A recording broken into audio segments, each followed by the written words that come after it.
Bonjour, vous écoutez Dans quelle étagère, le podcast du vivant qui met en valeur les acteurs d'un monde en plein bouleversement. Je suis Isabelle Vauconsant et je tends mon micro pour vous parce que ça craint pour la planète. Et pas que. Plus que jamais, nous allons devoir défendre la biodiversité et tous ses habitants et constituants. Plus que jamais, l'engagement de ceux que j'appelle les terraristes, pour nommer les activistes de la Terre, et non écoterroristes, comme les appellent ceux qui veulent les faire taire, est fondamental. Parmi eux, je reçois aujourd'hui Nicolas Larman, directeur de l'association Polynis. Bonjour Nicolas. Bonjour.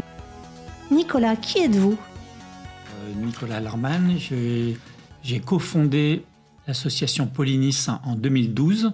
Je suis moi-même de formation architecte, donc très éloigné de ces sujets. Je suis arrivé là par une histoire un peu compliquée que je peux vous raconter maintenant. J'étais très intéressé pendant mes études par le patrimoine bâti et culturel, ce qui m'a fait découvrir une fondation anglaise qui s'appelle le National Trust. C'est une fondation qui a été créée à la fin du 19e siècle en Angleterre par 3 riches Anglais dans l'esprit philanthropique de l'époque, qui a commencé par racheter les commons, c'est-à-dire les prés communaux qui tombaient en désuétude à l'époque, pour essayer d'améliorer les quartiers de la ville industrielle qui était en train de se construire sous leurs yeux. Et pour essayer de remettre un peu de nature dans la ville pour ses habitants, ils ont commencé par faire des parcs urbains. Et puis je ne sais pas comment ça s'est passé. Petit à petit, ils ont voulu soustraire à l'urbanisation des propriétés qu'ils voulaient préserver pour les générations à venir. Et alors, ils ont développé une sorte de vision de tout ce qu'il fallait protéger pour les générations à venir. Ça allait de la côte anglaise, c'est eux qui ont inspiré le Conservatoire du littoral en France, qui a pour objectif d'arriver à protéger 30% de la côte française. Le National Trust est propriétaire d'un tiers de la côte anglaise, donc il maintient en dehors de l'urbanisation et qu'il protège. Donc c'est assez exceptionnel. Ils ont réussi à protéger donc le patrimoine bâti et culturel d'une grande partie de l'Angleterre. Ils protègent l'équivalent un peu de nos réserves naturelles. Comment ça vous a emmené vers les abeilles ? Alors c'est une bonne question. L'un des principes du National Trust, c'est qu'ils maintiennent, quand ils rachètent une propriété pour la protéger, ils essayent de maintenir au maximum les activités économiques qui dépendent de cette propriété. Et bien, par exemple, pendant longtemps, si on achetait une propriété ancienne, comme un manoir ou un petit château, avec la propriété d'origine, il y avait 3 ou 4 fermes qui étaient rattachées à cette propriété et qui étaient la raison d'être économique. Ils ont maintenu ces fermes en place. Ils se sont retrouvés, après quelques décennies, à être les premiers fermiers d'Angleterre derrière la famille royale. J'avais un intérêt particulier pour ces fermes, pour l'architecture des fermes, parce que j'ai l'impression d'avoir passé mon enfance avec ma famille, qui était une famille d'architectes, de ferme en ferme, parce qu'il y a un patrimoine architectural fermier exceptionnel en France. On fait 30 km et on se retrouve avec un nouveau programme, des nouveaux matériaux. Le National Trust communiquait beaucoup sur ces questions agricoles, parce qu'ils ont toujours essayé d'intéresser les gens à leurs travaux, et ils essayaient de vibrer avec l'époque. J'ai vu toutes les questions qui se posaient. Et à travers eux, j'ai commencé à découvrir, en fait, à tirer les fils des questions agricoles et à découvrir un monde en ébullition. C'est-à-dire un monde qui était au bord de la rupture, un modèle économique, un modèle productif très néfaste, dont on voyait les conséquences à tous les niveaux, chez les agriculteurs, dans l'économie des fermes agroalimentaires. J'ai découvert également toutes les initiatives à travers le monde qui essayaient de trouver le modèle d'après. Ça m'a fasciné. J'ai trouvé qu'il y avait là quelque chose d'extraordinairement enthousiasmant. Moi qui suis d'une nature très pessimiste sur la marche du monde et l'avenir du monde, j'ai trouvé qu'il y avait là quelque chose du projet du 21e siècle. Mon idée, le truc que j'aurais rêvé de faire, parce que j'avais la tête dans les nuages, je trouvais qu'il y avait quelque chose dans ce modèle du National Trust qui aurait pu servir à pousser le modèle d'après. Par exemple, une fondation qui soit capable de racheter quelques fermes pour en faire des fermes modèles, c'est-à-dire des fermes expérimentales qui soient capables de tester en live l'agroécologie, des méthodes de sortir de la crise de la biodiversité, sortir de la crise du paysage. Tous ces problèmes-là, c'est des problèmes extrêmement complexes à adresser à travers le marché.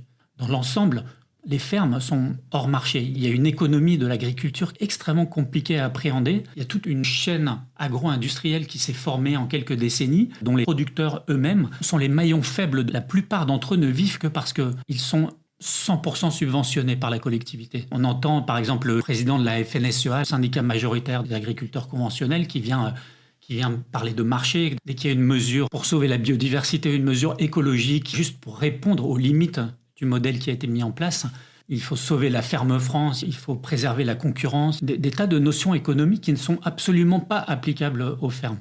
En m'intéressant aux problèmes de l'agriculture, en m'intéressant aux fermes, évidemment, à l'époque, je suis tombé sur les problèmes que rencontraient les apiculteurs et le problème d'effondrement des colonies d'abeilles qui étaient liés, c'est ce qu'on a poussé à l'époque, qui était lié à une certaine classe de pesticides systémiques qui s'appellent les néonicotinoïdes. Ce n'était pas encore un vrai sujet de société, mais les apiculteurs qui avaient vu l'effet de ces produits sur leurs ruches étaient vent debout contre ces produits.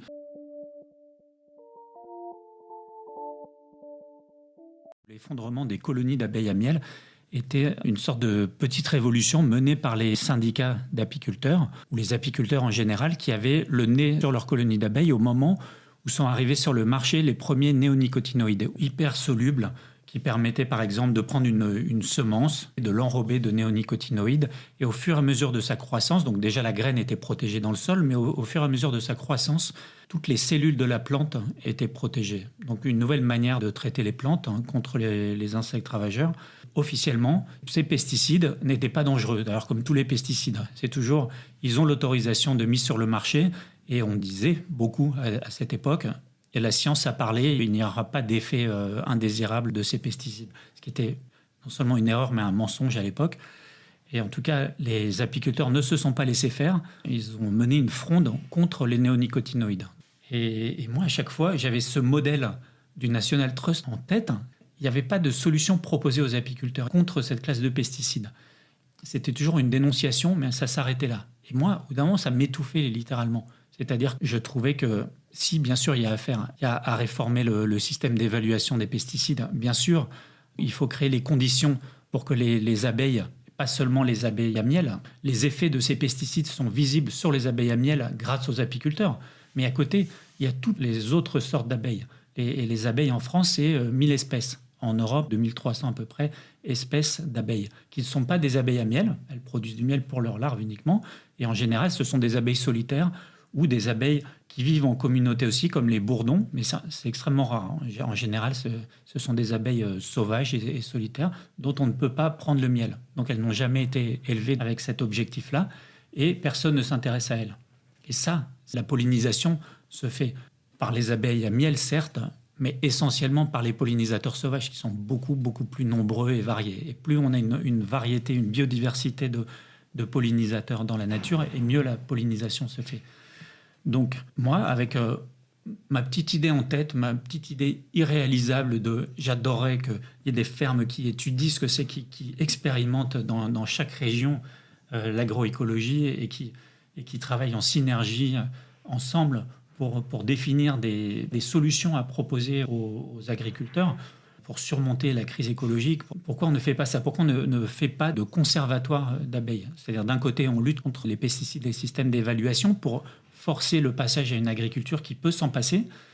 Et de l'autre côté, on recrée les conditions de viabilité pour la biodiversité. Pollinis, l'association que j'ai montée à l'époque, donc réunissait ces deux dimensions. Elle s'appelait Conservatoire des fermes et de la nature. Et cette association lutterait parce que c'est nécessaire. Ce n'est pas uniquement par le terrain qu'on peut changer. Il y a plein de forces qui s'appliquent sur les agriculteurs et sur les citoyens qui sont décidées à Bruxelles ou à Paris. Et il faut lutter pour changer ce cadre réglementaire. Voilà les deux objectifs du Conservatoire des fermes et de la nature. Et Pollinis, c'était un premier projet de cette association qui était destiné à monter. À l'époque, ça s'appelait Pollinis et dessous, Réseau des conservatoires de fermes et pollinisateurs. C'était ça le projet. Le projet politique, c'est-à-dire d'attaquer les néonicotinoïdes, a eu un succès immédiat. Le projet monter des conservatoires pour les abeilles et pollinisateurs, ça c'est une autre histoire. Parce que Là, vraiment, on arrivait avec aucune expérience, aucun réseau. Ça a été un massacre. Vraiment, on a dû faire marche arrière. L'idée était bien, je trouve, encore maintenant. Je trouve que c'était une bonne idée. Mais alors, pour arriver à monter concrètement une idée pareille, il faut beaucoup plus de moyens que ce qu'on avait à l'époque, ça c'est sûr.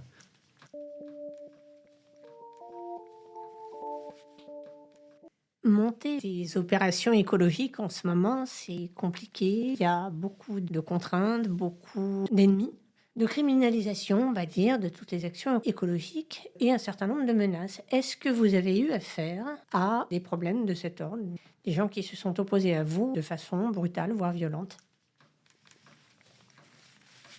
Alors non, parce que notre terrain d'action politique, c'est le cadre institutionnel, et que dans ce cadre-là, la violence prend une forme assez particulière.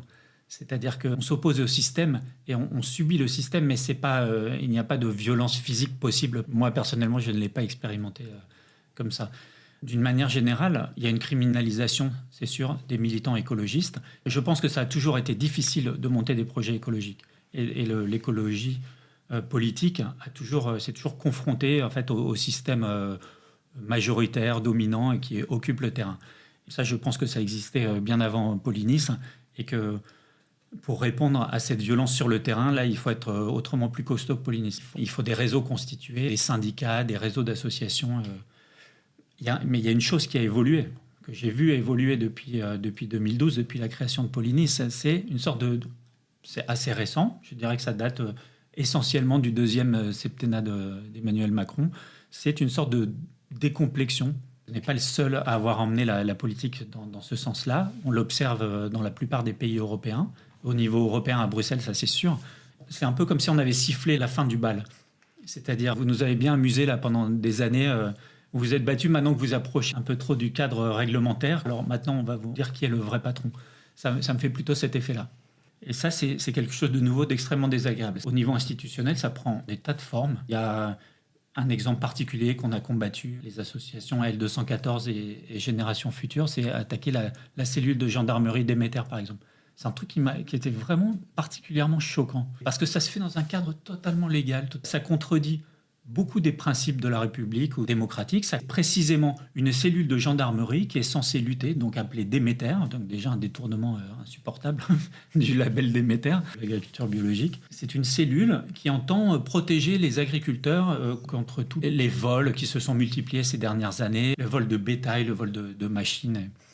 Bon, ça pourquoi pas. Je veux dire, ce sont des actes illégaux qui sont déjà largement réprimés par la loi. Pourquoi faire une cellule de gendarmerie? Cette cellule, elle ne l'avouait pas directement. Il a fallu qu'on les traîne devant la justice. Le Conseil d'État a demandé à la cellule de gendarmerie d'Émetteur, Polynice, L214, Génération Future, nous disent que c'est une sorte de police idéologique qui ne combat pas simplement les vols, mais qui entend s'attaquer à l'agribashing, c'est-à-dire, c'est un mot qui, je ne sais pas d'où il sort, des États-Unis, ça c'est sûr, mais qui a lancé pour la première fois cette idée d'agribashing, que dès qu'on dénonçait les méfaits de l'agriculture conventionnelle, industrielle, dominante, on bâchait, c'est-à-dire on diffamait les agriculteurs. Ça, c'est vraiment déjà un glissement sémantique impressionnant. Mais cette cellule de gendarmerie a été montée pour protéger l'agro-industrie de l'agribashing. On va surveiller les réseaux de militants, les associations, tous les gens qui ont un problème avec l'agro-industrie. Bon, moi, ça me paraît totalement légitime d'avoir un problème avec l'agro-industrie. Donc, pourquoi on est surveillé de cette manière-là? Pourquoi il y a besoin d'une cellule en particulier? J'ai aucun doute qu'on est déjà surveillé. Enfin, OK, la police fait son boulot, mais pourquoi il faut un truc légal comme ça, officiel? Quand le Conseil d'État a demandé à l'État de se justifier là-dessus, c'est impressionnant de voir la réponse de l'État. Il y a un aspect, on va prévenir tout acte, toute association, toutes les actions militantes qui risquent de s'attaquer à l'agribashing. C'est une police de la pensée, c'est une police qui est là pour maintenir, pour garantir que les intérêts de l'agro-industrie, des boîtes qui tiennent les manettes de la grande chaîne agroalimentaire ne vont pas être inquiétés par des citoyens qui s'inquiètent de ce qu'on fait avec la nature, de la chute de la biodiversité, de l'état des rivières, des sols, de la pollution généralisée, du détournement d'argent public pour aller nourrir des filières qui ne sont pas des filières alimentaires, mais qui sont vendues comme des filières alimentaires, comme on fabrique des agrocarburants, on fait des tas de business très juteux avec de l'argent public et sans qu'il y ait d'économie réelle derrière, à part beaucoup d'intérêt pour des gens qui tiennent ces boîtes-là. Bon, il y a beaucoup à dire sur l'agro-industrie. C'est incroyable qu'on n'ait même pas le droit de le dire. Voilà, et que l'objectif soit de museler ces militants. Ça fait écho à ce qu'on a vu à Sainte-Soline ou sur la 69. Tout à fait, ça c'est encore une étape supplémentaire. Il y a une grande violence, je trouve, institutionnelle dans le fait de détourner comme ça une ressource aquatique fondamentale qui représente un intérêt public supérieur. On détourne cette ressource au profit de quelques agriculteurs industriels d'une zone. Il faut avoir accès à cette ressource-là. Et pourquoi il y a aussi peu d'agriculteurs qui peuvent en profiter, mais c'est fait sans étude d'impact. L'agriculture industrielle en général est extrêmement gourmande en eau, qui devient, comme on le sait, une ressource sur laquelle il y a beaucoup de tensions, et il y aura évidemment de plus en plus de tensions. Bon, il y a une sorte d'appel à l'aide de ces agriculteurs enfermés dans leur système qui ont besoin d'eau. Et au lieu d'affronter publiquement cet enjeu et d'en faire un sujet qui doit être traité collectivement avec comment on répartit la ressource, comment on fait évoluer l'agriculture pour être moins dépendante de l'eau. Comme ça, on jette un plan complètement absurde qui est on va aller puiser directement dans les nappes phréatiques, on va ramener tout ça à la surface, ça va s'évaporer. Il y aura une énorme perte. Mais au moins, les quelques agriculteurs là qui ont leur carte de je sais pas quoi auront un accès à cette réserve de flotte au détriment de tous les autres. Ça, c'est une grande violence institutionnelle. C'est légal. Il n'y a pas d'étude d'impact, mais c'est pas grave. On attaque devant le Conseil d'État, les juges se prononcent, mais c'est pas grave, on y retourne, on impose ce système-là à tout le monde. Ça, c'est de la violence légale horrible. Donc en face, il y a des groupements écologistes ou simplement des citoyens concernés, des syndicats agricoles qui pensent différemment, qui pensent que ça ne devrait pas se passer comme ça et qui ont une marche pour aller libérer, disons, cette eau qui est privatisée. Et en échange, en face, on voit ça comme tout à coup une agression, une menace sur la propriété. Je trouve que les arguments sont extrêmement mauvais parmi les gens qui défendent ces méga-bassines. Et on envoie la police, on en fait une sorte d'exemple. C'est plus qu'envoyer la police, c'était une sorte de guerre civile. Là, c'était une déclaration de guerre. Oui, une déclaration de guerre. Il y avait plein de gamins et de vieillards dans la manifestation, mais c'est pas grave. C'est des groupes écologistes, des assimilés Black Blocs, je sais pas quoi, et les fameux écoterroristes.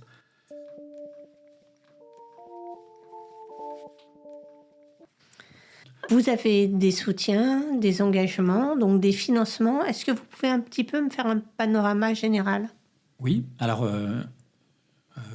Polynis est un modèle économique assez rare finalement, qui est celui de l'organisation Greenpeace.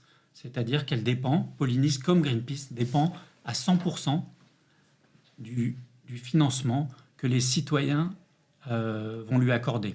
Que les gens qui sont intéressés par ces sujets, qu'on a réussi à alerter, à sensibiliser, à convaincre qu'on avait des solutions possibles et qu'il fallait se mobiliser pour ça, font des dons à l'association, à Polynis. C'est des petits dons à la hauteur de ce qu'ils sont capables de faire, mais c'est leur engagement.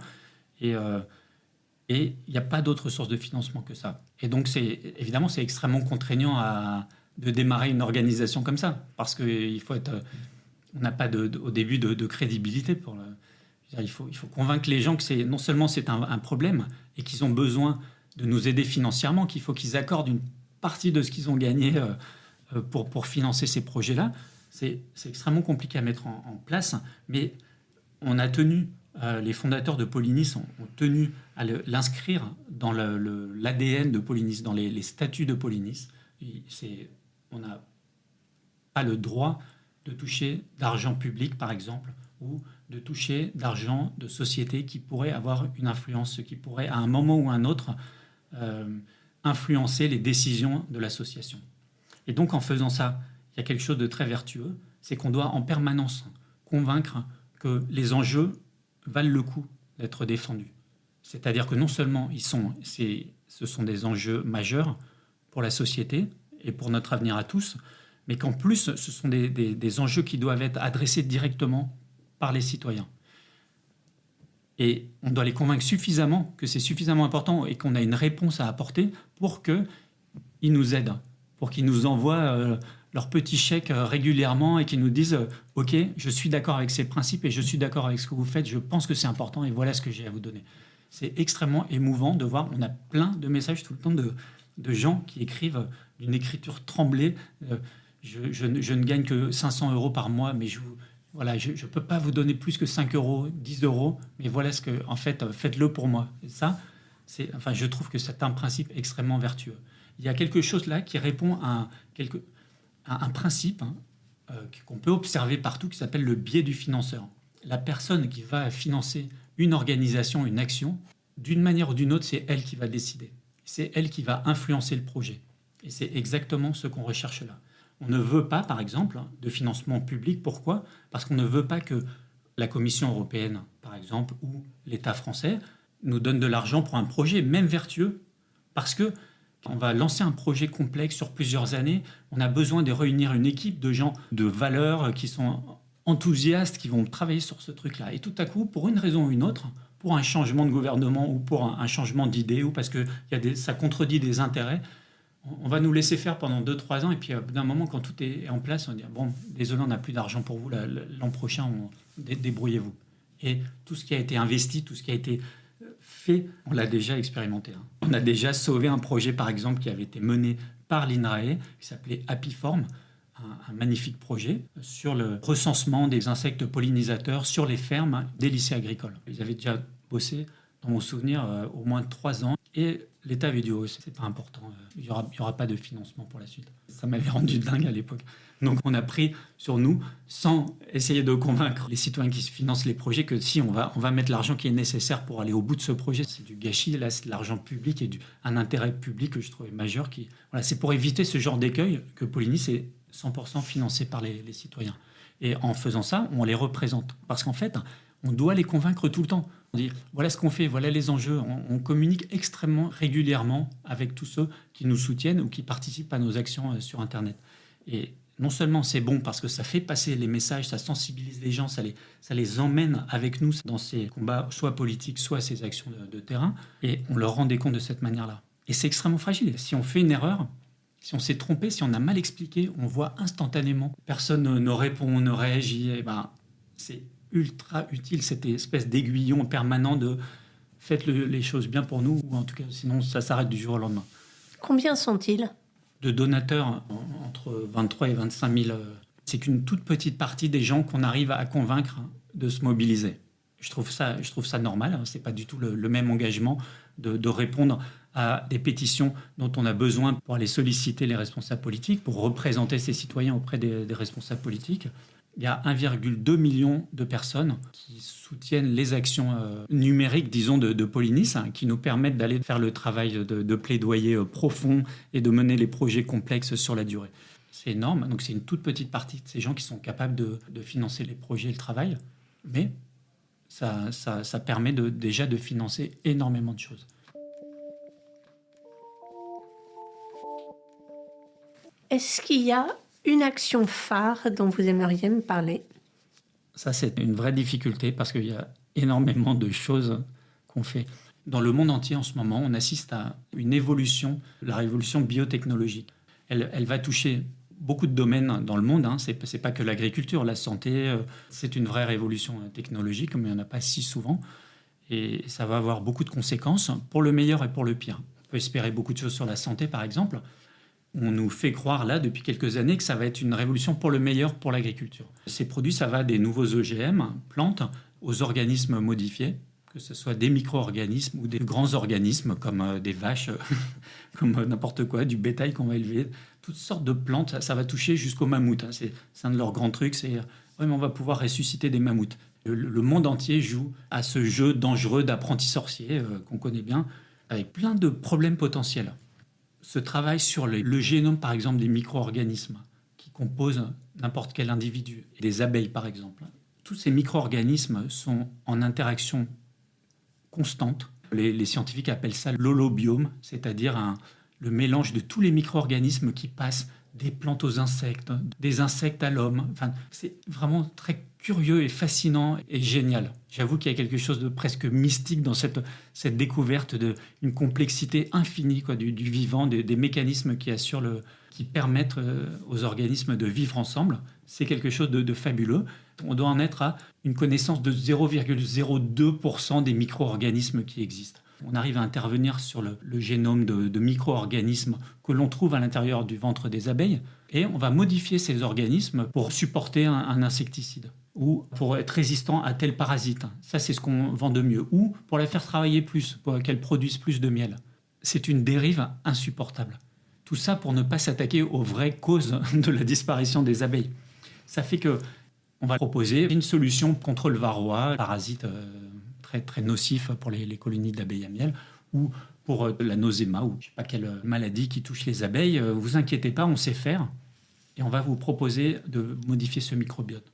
Bon, ok, on répond à un problème spécifique des apiculteurs, c'est-à-dire d'une forme d'élevage d'abeilles qui ne sont pas confinées, contrairement aux autres formes d'élevage. L'abeille a encore une dimension sauvage. Elle a besoin de se déplacer pour aller récupérer le nectar et le pollen des fleurs. Elle se déplace très loin. Ces microbiotes modifiés, on est capable de les modifier, mais on n'est pas capable de savoir ce que ça fait, même pour l'abeille. On ne va pas l'étudier. On verra bien, ça va aller. On va relâcher ça dans la nature et on va se retrouver avec des échanges de ces abeilles à miel sauvages avec des abeilles à miel non sauvages, ça existe, avec des bourdons. On ne maîtrise rien de tout ça.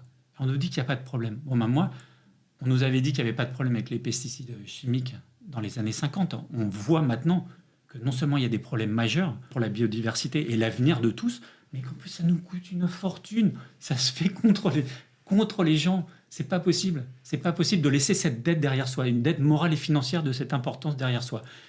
Au lieu de dire, bon, on a déconné, voyons quelles sont les responsabilités. Là, ce sont les mêmes acteurs, c'est-à-dire les multinationales, les laboratoires, les services de l'État qui ont autorisé tout ça et qui cautionnent tout ça, qui vont nous dire « Non, mais maintenant, ok, je reconnais, on a un peu exagéré avec les pesticides chimiques, mais on vous propose les pesticides génétiques. » Et alors, moi je le sais, il n'y aura pas d'évaluation de ces pesticides génétiques. Bien sûr, légalement, il y a un cadre qui se met en place déjà. Je sais qu'ils ne feront pas les bons tests. Je sais qu'ils ne vont pas tester les effets inattendus. Parce qu'avant qu'ils aient la moindre idée de ce que ça va faire, il va se passer des décennies. Et ces tests-là, ils ne veulent pas qu'on les fasse. Donc, ce qu'on a expérimenté dans d'autres domaines, là, avec des universités ou d'autres laboratoires, c'est OK, vous ne voulez pas faire ces tests. Alors, non seulement on va s'attaquer à vous à chaque étape de la mise en place du système réglementaire, et on va s'attaquer à vous comme le font les lobbies, avec la leçon qu'on a tirée des lobbies. On a besoin de science et on a besoin de droit, de juristes. On va attaquer sur la base des études qu'on va financer, on va attaquer votre évaluation. On ne va pas vous laisser faire ce que vous avez fait avec les pesticides chimiques parce que c'est dégueulasse, c'est immoral, personne ne va payer ça et personne n'est responsable de ça. C'est les mêmes boîtes, les mêmes groupes qui financent les pesticides génétiques. La génétique, ça se transmet. Bien sûr, c'est incontrôlable. C'est très enthousiasmant de savoir, de découvrir l'holobiome, l'infinie diversité des relations entre micro-organismes. Le monde est connecté, c'est magnifique à voir. Faisons ça dans les laboratoires, évaluons les produits. Si c'est une solution, on le saura bien assez tôt. Faites-le sincèrement. Et puis, s'il n'y a pas de problème, si ça ne touche pas les autres organismes, eh bien, très bien. Je ne suis pas anti-science. Je suis juste pour un peu de rationalité. Où est l'urgence de mettre tous ces produits n'importe comment sur le marché? Et le monde entier pousse dans cette direction-là. Mais les Européens ont une bonne place, la France aussi. Donc, on entend lutter contre ça. Et j'espère qu'avec cette méthode, on convaincra déjà, nous, les citoyens, que c'est un combat majeur qui doit être mené. Parce que c'est un combat du système d'évaluation, du cadre réglementaire et de la science, pour imposer une vraie science sincère et robuste. On se rencontre aujourd'hui, on est entre deux tours électoraux en France. Qu'est-ce qu'en pensent les pollinisateurs? Alors, les pollinisateurs, il n'y a pas photo. L'extrême droite, en général, c'est pas du tout son terrain. Là. Ils ont même une position maintenant qui me semble être une évolution de ces dernières années. Là, sur ce coup-là, on peut dire qu'ils ont vibré avec l'équipe de Macron.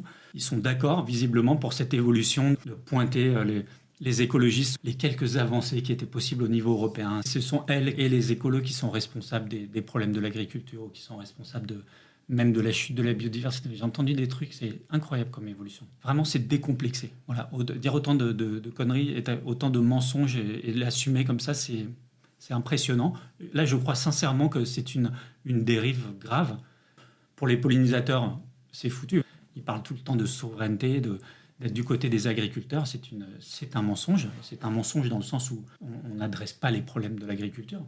Il n'est pas plus que Macron, c'est-à-dire qu'on va trouver des boucs émissaires là, pour justifier les dérives du système agricole et l'effondrement de la biodiversité ou la pollution des nappes phréatiques. Je ne sais pas ce qu'ils ont trouvé, mais du point de vue des pollinisateurs, ce n'est pas une bonne évolution, c'est sûr. Et je dirais que plus largement, je reviens là-dessus, il y a globalement une évolution, mais là, il y a une responsabilité collective du politique là-dessus. Je comprends que les écolos soient perçus comme des porteurs de mauvaises nouvelles et qu'au bout d'un moment, on n'en peut plus d'affronter les problèmes, parce qu'évidemment, ce n'est pas les seuls problèmes que les gens ont à affronter. Mais alors, de faire des écolos, des gens qui essayent d'attirer l'attention sur ces problèmes cruciaux de dire simplement que ça ne peut pas continuer comme ça. On ne peut pas passer d'un système de pesticides chimiques à un système de pesticides génétiques sans faire le procès avant de ce qui s'était passé, des responsabilités des filières agricoles là-dedans. Pourquoi, in fine, c'est toujours les pauvres citoyens en gros qui vont payer ça, je ne comprends pas pourquoi ça évolue dans ce sens-là et pourquoi ça ne suscite pas un tollé général, quoi. Et les agriculteurs ont toutes les raisons d'être mécontents. Vraiment, sincèrement, je trouve qu'ils sont dans une situation impossible. Mais alors, je ne comprends pas, par contre, pourquoi ils ne se désolidarisent pas du mouvement européen mené par l'agro-industrie. Parce que quand on voit le discours des agriculteurs était très très différent de celui qui était porté par les soi-disant les représentants syndicaux qui sont de la FNSEA. La FNSEA est dirigée par un gars qui est quand même soi-disant agriculteur, mais enfin il descend son jet pour parler devant les médias en prétendant représenter les agriculteurs. Je ne comprends pas comment ils supportent ça. Mais j'ai une grande admiration pour le mouvement, pour les principes qui me semblent fondamentaux du syndicalisme. Et les corps intermédiaires sont dans un triste état et c'est sûrement une des raisons pour lesquelles on arrive à des politiques hors sol comme maintenant, là. Mais les agriculteurs devraient se révolter contre leurs dirigeants syndicaux. Les agriculteurs, normalement, sont du côté des citoyens. Ils ne sont pas du côté de ces chaînes agro-industrielles. C'est pas possible. C'est des intérêts totalement contraires. Donc chacun défend son intérêt. Les agro-industriels les défendent très, très, très bien, leurs intérêts. On a besoin, là, d'une révolution agricole, vraiment. Mais c'est une révolution collective. Il faut rendre aux citoyens et aux agriculteurs la maîtrise du système. Là, ça leur échappe totalement, à mon avis. Alors, pour suivre et soutenir Polynis, on va sur polynis.org. Oui. On est sur les réseaux sociaux, évidemment, aussi. Merci beaucoup. À bientôt. Oui, merci. Merci d'avoir écouté Dans quelle étagère, le podcast du vivant. Retrouvez d'autres épisodes sur TerraFocus, la chaîne des podcasts d'Hortus Focus. Comme toute la presse indépendante, Hortus Focus a besoin de ses lecteurs et de ses auditeurs pour vivre et travailler. Pour cela, vous pouvez nous faire un don défiscalisable sur Helloasso.